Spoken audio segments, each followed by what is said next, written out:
on. They're right there! Let's go, move. This is C.J. Chivers of the New York Times.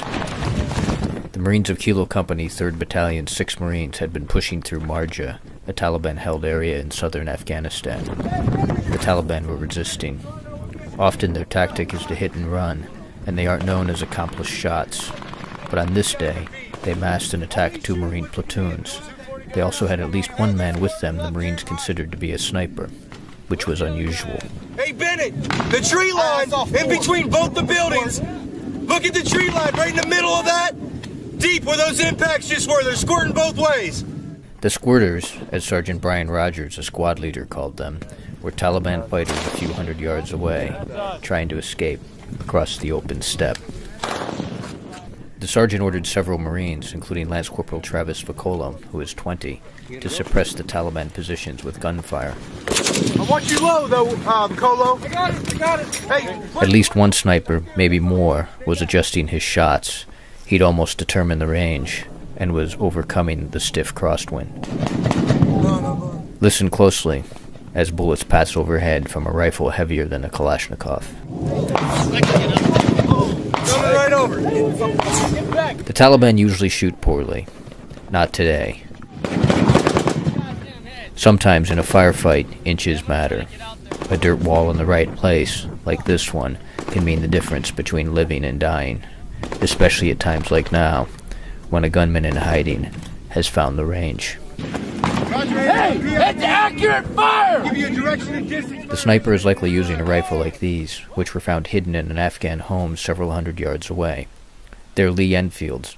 One was made in 1942. In the right hand, it's still deadly. The Marines here were working on a clear, an early step in the phases that now define American counterinsurgency doctrine. The goal was to push the Taliban out of the area so that government might be established and security transferred from American to Afghan hands. They expected this fight. They expect more. In a lull, Sergeant Rogers ordered a Marine to fire a smoke grenade near the presumed sniper position. Not too far. You're marking the building. Hit him. Yeah, that's good. That's a good shot. That's money. Good shot.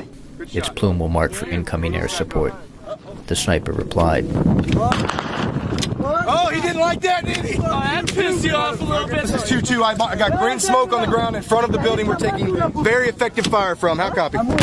Afghan troops fired rocket-propelled grenades. Woo! The return fire built. They're accurate. It's not a fucking. It's gotta be a sniper. He's gotta have fire. Heads up! Hey, keep your heads down!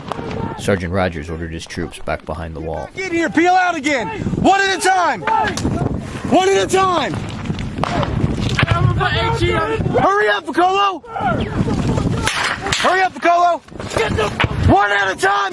They're in this fucking building. The other little one. That one right there. Woo! That one was That close. round- Keep your head down if you're not firing.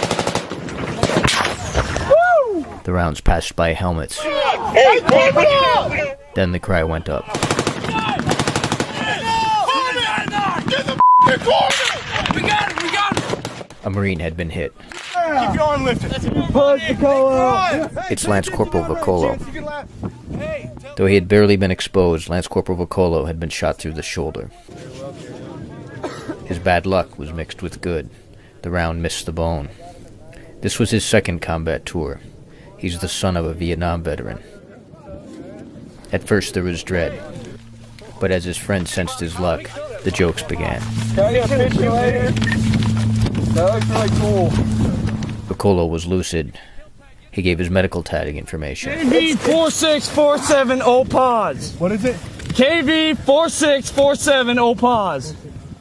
Had the bullet struck Vicolo an inch to the right, it would have shattered his shoulder joint, changing his life.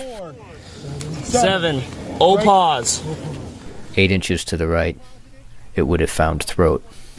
He's okay. He's back on his gun. One instant of good fortune means little the next. After Vicolo was shot, Marines working at a distant camp fired at least one guided ground-to-ground missile to help Kilo Company's fight. The ordnance did not hit the compound from which these Marines were taking fire. It hit another, nearby, several hundred yards to the left. At least 12 Afghan civilians were killed, including 5 children. An ugly day turned uglier for everyone involved, and presented the Marines in Marja with a fresh challenge when the fighting would finally let up. Then, they would be seeking civilian support.